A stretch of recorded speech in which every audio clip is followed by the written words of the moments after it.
देखें, इसमें तो कोई शक नहीं कि चल तो बहुत कुछ रहा है, लेकिन ये जो कुछ भी चल रहा है, क्या ये सिर्फ अमान के बदले हो जाएगा या इसकी कोई और भी कीमत चुकानी पड़ेगी? लगता नहीं है कि खाली अमान के बदले सिर्फ ये सब कुछ हो जाए। यानी नून लीग और पीपल्स पार्टी को, बिलखसूस पाकिस्तान पीपल्स पार्टी को, ये कह दिया जाए कि इमरान खान से डर लगता है ना, वो कहे जी बिल्कुल लगता है, तो इमरान खान दोबारा पावर में आ जाएगा और फिर याद कर लो तुम्हारे साथ वही हाल होगा, तुम लोग दोबारा जेलों में चले जाओगे और वगैरह वगैरह, और तुम्हारी सियासत भी ख़त्म हो जाएगी। चुनाचे इज़्ज़त इसी में है कि तुम खामोशी से स्टेप डाउन कर जाओ, अच्छे बच्चे बन के घर बैठ जाओ, इसके बदले तुम्हें अमान मिल जाएगी, तुम्हें कोई ज़्यादा नुकसान नहीं पहुँचेगा। और चलो ज़्यादा से ज़्यादा हुकूमत लेनी है तो आधे खैबर पख्तूनख्वा में ले लो। क्या इस कीमत पर पाकिस्तान पीपल्स पार्टी के सदर आसिफ जरदारी बिर रज़ा और रग़बत ऐवान सदर खाली कर देंगे? सवाल इस वक्त सिर्फ यही है कि क्या उनसे ऐवान सदर को बिर रज़ा खाली करवा लिया जाएगा या बिल जबर खाली करवाया जाएगा। बिल जबर वाला तो कोई मामला ही नहीं है, क्योंकि आसिफ जरदारी की तारीख ये बताती है कि वो बिल जबर तो ऐवान सदर खाली नहीं किया करते। जो शख्स 11 साल जेल काट सकता है, जो शख्स और बेशुमार सऊबतें बर्दाश्त कर सकता है, जो शख्स अपनी बीवी के कत्ल के इल्ज़ामात लगने के बावजूद इल्ज़ामात लगाने वालों को, अपनी ज़ुबानें काटने वालों को माफ़ कर सकता है, बड़े ठंडे दिल से खेल सकता है, वो आइंदा भी ठंडे दिल से खेल लेगा, इत्मीनान से खेल लेगा। उसका ज़र्फ़ भी बड़ा है और उसका हौसला भी बड़ा है। ठीक है, बुढ़ापे की वजह से कुछ कमज़ोरियाँ आ जाती हैं, ये भी ठीक है कि अपनी ज़िंदगी में या अपने जाने के बाद ही सही, लेकिन अपने बेटे को वज़ारत उज़्मा तक पहुँचाने के लिए वो कुछ कुर्बानियाँ भी देने पर तैयार हो सकता है। लेकिन इसका मतलब ये नहीं है कि वो इतना छोटा बच्चा है या वो नवाज़ शरीफ और शहबाज शरीफ की तरह इस कदर बेबस और इस कदर तहीदस्त है कि वो महज अमान के बदले ये सब कुछ करने पर मान जाएगा।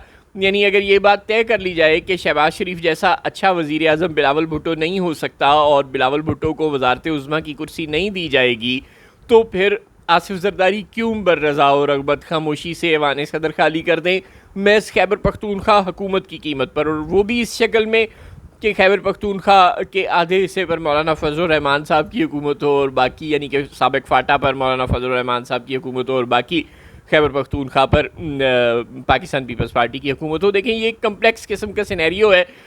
हर बंदे से जब आप तावन मांगेंगे तो वो कहेगा कि बदले में मुझे क्या मिलेगा। मौलाना फजल रहमान साबिक फाटा के मामले पर अड़े हुए हैं और वो अकेले नहीं अड़े हुए, इस्टेब्लिशमेंट उनके साथ है। इस्टेब्लिशमेंट को ये अंदाज़ा हो रहा है कि फाटा का जो इंज़माम है खैबर पख्तूनख्वा में, उसने खैबर पख्तूनख्वा के यानी कि पेशावर के वज़ीर आला की अमलदारी बढ़ा दी है और बॉर्डर एरिया में और अफ़गानिस्तान से इन्फिल्ट्रेशन में और दीगर मामलात में वज़ीर आला मदाखलत करता है, जो कि ज़ाहिर है अहले क़ुव्वत को मदाखलत तो बिल्कुल भी पसंद नहीं है। चुनांचे वो बिल्कुल फाटा को माजी की तरह बफर जोन वाले स्टेट पर ले जाना चाहते हैं और मौलाना फजल रहमान साहब उनका पॉलिटिकल फेस बनकर सामने आ रहे हैं, उनको हर तरह से इस मामले में सपोर्ट कर रहे हैं। अगर फजल रहमान से इस मामले में सपोर्ट चाहिए तो वो खाली सपोर्ट तो देंगे नहीं, वो भी बदले में कुछ लेंगे। उन्हें कहीं ना कहीं कोई हुकूमत, कहीं ना कहीं कोई शेयर चाहिए। पीटीआई का तो चले कोई मसला नहीं, उनको तो आप मार पीट के बाहर निकाल लेंगे।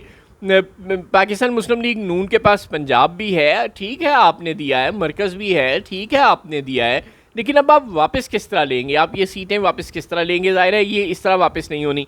आप उनसे कहेंगे कि सीटें तुम्हारे पास ही रहेंगी, अच्छे बच्चे बनकर इसी तनख्वाह पर घर बैठ जाओ और मरकज़ की कुर्सी छोड़ दो। ये ज़रा मुश्किल तो है, लेकिन चूँकि शहबाज शरीफ अच्छे बच्चे हैं लिहाजा हम मान लेते हैं कि वो कुर्सी छोड़ देंगे। फिर आप उसकी जगह पर मोहसिन नकवी को बिठाएंगे या बिलावल भुट्टो को बिठाएंगे?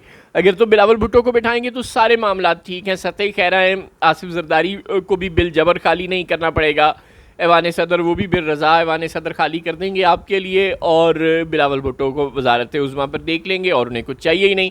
लेकिन अगर आपको ये लगता है कि बिलावल अच्छे बच्चे नहीं बनेंगे, यानी एक गंडापुर गंदे बच्चे से आप जान छुड़वाएंगे, तो शहबाज शरीफ जैसा अच्छा बच्चा आपके हाथ से निकल जाए और बिलावल जैसा गंदा बच्चा कुर्सी पर आकर बैठ जाए जो कभी कभी अपनी मर्ज़ी चलाने की भी बात करे, ये मुश्किल काम है। यानी ऐवान सदर ने अगर कभी कभी अपनी मर्ज़ी चलाने की कोशिश की, कोई नहरों के मामले पर ही सही, तो आपको वो तो अच्छा नहीं लगा।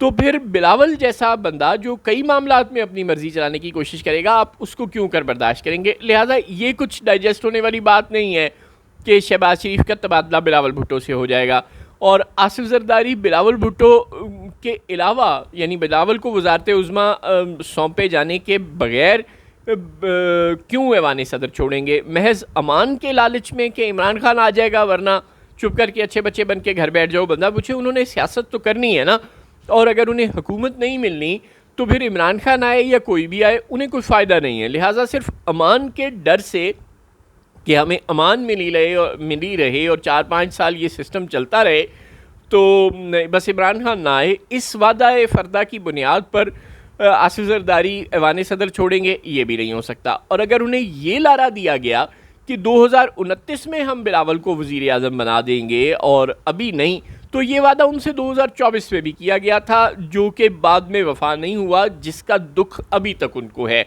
लिहाजा वो 2029 पर एतबार क्यों करेंगे, और एक ऐसी सूरत हाल में जब 2029 तक वो 5 साल भी पूरे हो जाने हैं एक्सटेंशन समेत। चुनांचे 2029 तो फिर टर्मोइल में चला जाएगा, फिर शहबाज शरीफ जाते जाते कोई गेम कर दें, फिर अपनी मर्ज़ी का बंदा लगा लें आपकी जगह पर, और फिर गेम ही पलट कर रह जाए। चुनांचे इतने लंबे वादों पर आसिफ जरदारी भरोसा कर लेंगे और महज ज़ुबानी जमा खर्च पर भरोसा करके ऐवान सदर खाली कर देंगे, मेरे वालों बिल्कुल ना ही समझो। जब तक उनको एक हाथ दे दूसरे हाथ ले की बुनियाद पर उनको कीमत नहीं मिलेगी, तब तक वो ऐवान सदर खाली करने वाले नहीं।